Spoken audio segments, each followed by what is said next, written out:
बिस्मिल्लाहिर्रहमानिर्रहीम। अस्सलामुअलैकुम।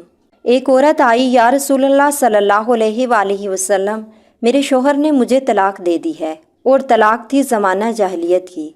तू मेरे लिए मेरी माँ की तरह है। और उस पर जो तलाक पड़ी थी वो ऐसी तलाक पड़ी थी कि किसी भी सूरत रजू मुमकिन नहीं होता था।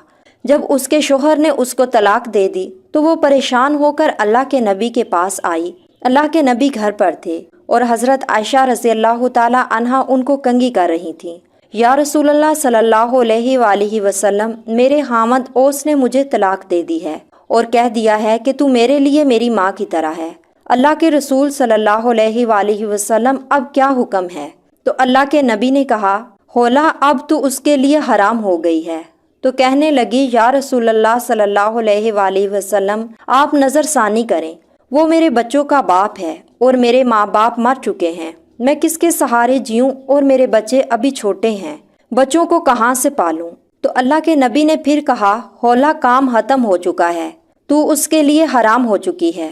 अब उसने फिर कहा, या रसूलल्लाह सल्लल्लाहु अलैहि वसल्लम, आप नज़र सानी करें। मेरे बच्चे भी छोटे हैं, मेरे माँ बाप भी मर चुके हैं, मैं और मेरे बच्चे किसके सहारे जिएंगे?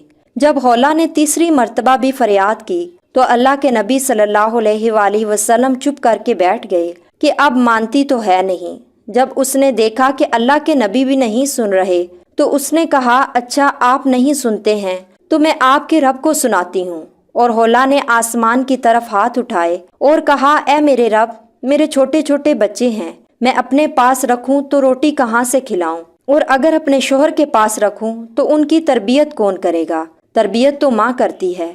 ए मेरे रब, तू अपने नबी की जुबान पर मेरे हक में फैसला उतार। अभी उसके हाथ नीचे नहीं आए थे कि अल्लाह के नबी पर वही तारी हुई, और जब वही खत्म हुई तो आपने आंखें खोली और मुस्कुरा पड़े और कहा, होला मुबारक हो, अल्लाह ने तेरे हक में फैसला दे दिया है। और अल्लाह ने उसे हदीस का हिस्सा नहीं बनाया बल्कि कुरान का हिस्सा बनाया, ताकि क़यामत तक हर लड़की पढ़े और देखे कि अल्लाह से ताल्लुक़ रखने वाली औरत के लिए यूं अल्लाह ताला फैसले उतारता है, यहाँ तक कि अपने कानून भी बदल देता है।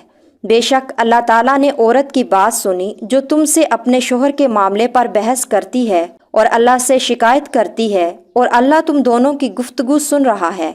बेशक अल्लाह सुनता देखता है।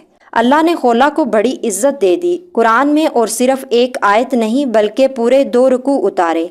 और अल्लाह ने कहा, हाँ हाँ मेरे महबूब, जब आप और हौला आपस में तकरार कर रहे थे, आप इनकार कर रहे थे, वो हाँ करवा रही थी। मैं खुद तुम दोनों की अदालत में मौजूद था, आपने तो सुनी नहीं। फिर उसने मुझे अपना दुख सुनाया, मैं तुम दोनों के दलाइल सुन रहा था। आप इनकार पे थे, वो इकरार पे थी। मैं खुद तुम दोनों की अदालत में मौजूद था और मैंने खौला के हक में फैसला दे दिया और उस तलाक को बातिल करार दे दिया और उसका जुर्माना रख दिया। गुलाम आज़ाद करो या 60 मस्कीनों को खाना खिलाओ तो यह बीवी हलाल होगी।